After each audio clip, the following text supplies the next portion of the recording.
Hello guys, welcome back to my channel. For those of you that don't know me, my name is Priscilla and I am a nursing student. Basically for today's video, I'm going to be giving you guys all the tips and tricks that have helped me survive nursing school so far, and just a couple of things that might be useful to you as far as studying, organization, apps, other people on YouTube, things like that that are really going to help you succeed throughout your nursing school journey. So with that being said, let's get right into it. Something that has helped me a lot through nursing school has been my ability to stay organized. With nursing school, you have no choice but to be organized in like literally every aspect. If you're someone who doesn't use an agenda or a planner or a calendar, it is time that you start implementing that into your routine because it is a lifesaver. You will never forget an exam, a quiz. I use my agenda for everything. I'll write down like when I'm gonna study, when I'm gonna study. If I'm not organized, I will somehow forget something because nursing school is not just, oh, I have an exam next week. No, it's like clinical, labs, exam, discussions, research paper. It's a lot. So another way to stay organized is with your notes. My advice to you is decide what kind of note taker you are and how you study best. If you are a note taker, you absolutely have to have things written down and see it in front of you on your paper. I am highlighter crazy. I've got literally highlighters in every color. I love to color coordinate. Definitely find a way that helps you best. Make it like appealing to look at, but make sure it's nice and neat. Obviously try to highlight what's important, keywords, concepts, things like that. And if you're an iPad note taker, then I definitely recommend the app Notability. It is the best. Like, I have never ever used my laptop or iPad to take notes. It didn't work for me. I was always used to handwriting, and starting nursing school I decided to get the iPad, try it out, and guys, I am obsessed. Notability is so bomb. You can literally just open a blank document. You can pick if you want the pen, pencil, or highlighter, the size, the color, and you can just write as if it were a blank piece of paper. If you have an iPad and you do not have an Apple Pencil, I highly recommend it. Another thing I do on my iPad with Notability is that I import the PowerPoints that are provided to me by my professors, and I use that to go ahead and take notes while I'm reading or take notes while they lecture. That way I have the PowerPoint with the information and my notes on there. Like, that has helped me so much. Check out the app, invest in an Apple Pencil, and you'll thank me later. So just to give you guys an idea what I mean on Notability is that you can put a blank piece of paper like this and you can highlight things, you can write things in different colors. You just go to this little pencil button and it's got a whole bunch of colors and different sizes. And then just to show you guys, when you click this little tool up here, you can put paper, and then you can pick a color, or you can put the little lines, and it's just like writing on paper. I live and die by my Apple Pencil, so you can just use your pencil, scribble whatever you want, and it's that easy. And then just an example as to how I do my notes with the PowerPoints. I go ahead and upload the PowerPoint on here, and I'll just add my own little notes depending on what my professor says or what I pick from my book. It's pretty simple. I mean, it just makes everything so clear, so organized. I also recommend that when you're setting aside time to study, you know exactly what you're gonna cover. You can be specific with what you're studying, set that intention so that you know, okay, I'm gonna go over cardiac, we're gonna look at this, and that, and you don't go back and forth between a bunch of different material. You're just gonna get everything confused. It just becomes like a big clump of information. Something that has helped me so much in nursing school has been studying in groups. I know some people like to study on their own, but studying in groups is actually so much more helpful than you think.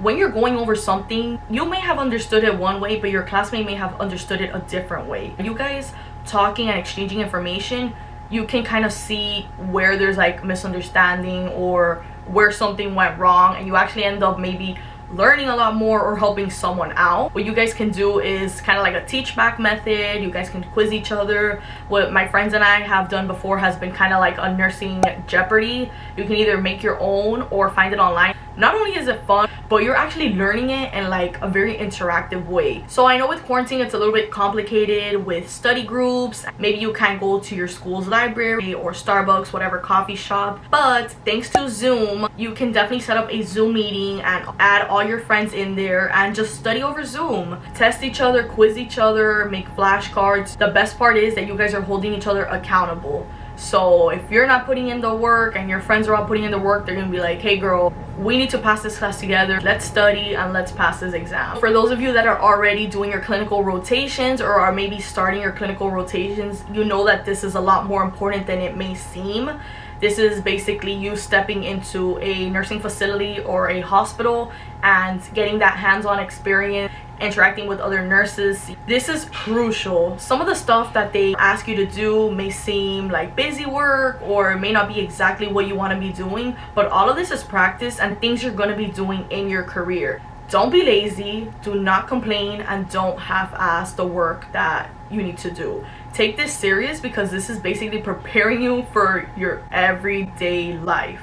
If you've already been practicing things at school, at your stimulation lab, and don't be shy to ask the nurse if you can do some of those things as long as you have permission from your instructor and the facility. Most of the time, the nurse is gonna want you to practice these things if she feels that you're confident and you know what you're doing. So don't be shy to ask. The worst they can say is not right now or some other time, but definitely get your foot in the door and make a good impression, because these facilities that you're going to and practicing at may not be exactly what you think you want to work in the future. It may not be what you want to specialize in or the type of setting you want to practice in, but you never know who's going to offer you a job, and if you made that good impression, you may have a job secure. So definitely take it serious and be appreciative of the staff. This is probably my absolute favorite part of this video. Basically, you cannot solely rely on your textbook to pass your classes. Your textbook is going to be your best friend and it's going to give you so much information. That is why you're given a textbook to study by, to read, to learn from.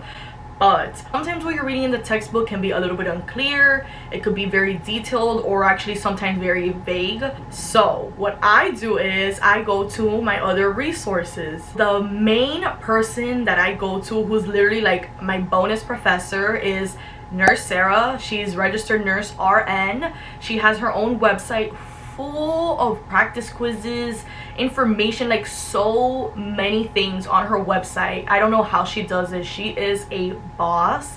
Aside from that, she has her own YouTube channel, which is seriously my savior, has helped me so much. She has videos on literally every material you can think of. If you're ever in doubt on material, definitely check out her page. I'm gonna be linking all of these people and their sources below. The next resource would be Level Up RN. It is a YouTube channel as well as a website. Her name is Kathy and she is also so great at explaining things, making things simpler and a bit easier to understand and comprehend. Another great resource is Simple Nursing. His name is Mike and he has a YouTube channel as well as a website. You can see most of his videos on YouTube, which is what I do, and I love his videos because they're simple. He breaks things down easily and they make me laugh. I feel like his videos are a little bit funny. Another resource is Picmonic.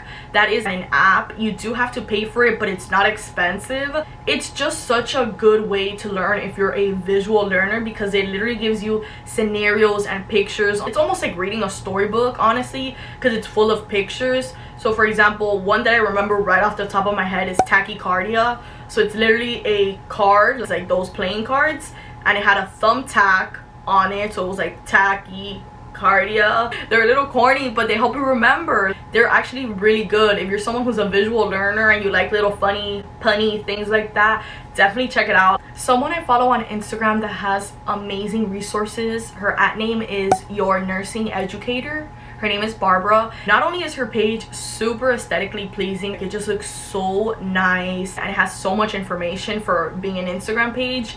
Her Instagram stories are the best because she'll have NCLEX questions of the days or just practice questions. She'll go ahead and put the question and the answer choices, and then you obviously pick it. It'll tell you if you were right or wrong and the rationale for it. She also has study guides. She has some free downloads, and now she has a badge reels. I have some of her study guides and the free downloads, and they're such good little like cheat sheets, and the way she breaks it down is also simple, but she gives you all the information. So this last person doesn't exactly have resources, but if you need to laugh or you need to just de-stress a bit, if you don't know who Nurse Blake is, go check him out right now on Instagram or Facebook. He puts the funniest videos about working as a nurse or the life of a nursing student. He's hilarious. He says the funniest things and everything is on point. So if you just want to laugh, go ahead and check him out. Something else that has really helped me that maybe you don't realize is actually really crucial is to communicate with your professors.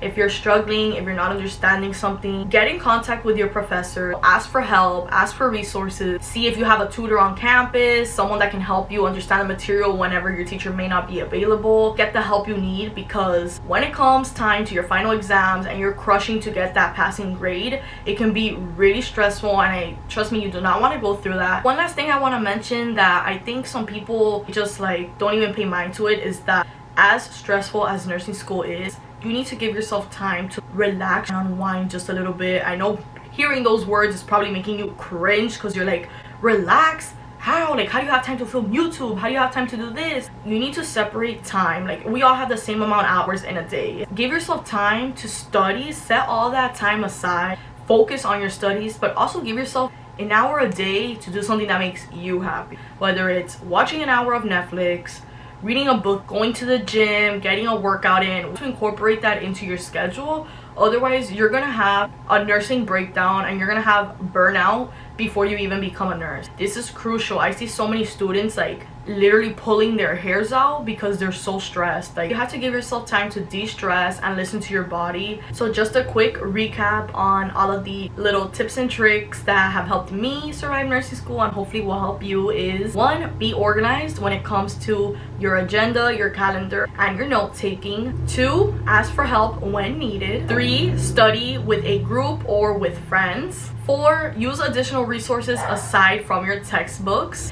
And do your very best, not just in the classroom but during clinical rotations. So with that being said, that is the end of this video. Please do not forget to leave a big thumbs up on this video, share with your friends, and do not forget to subscribe to my channel. Thank you guys for all of the love, the support. That is it for now. I will see you guys on the next video.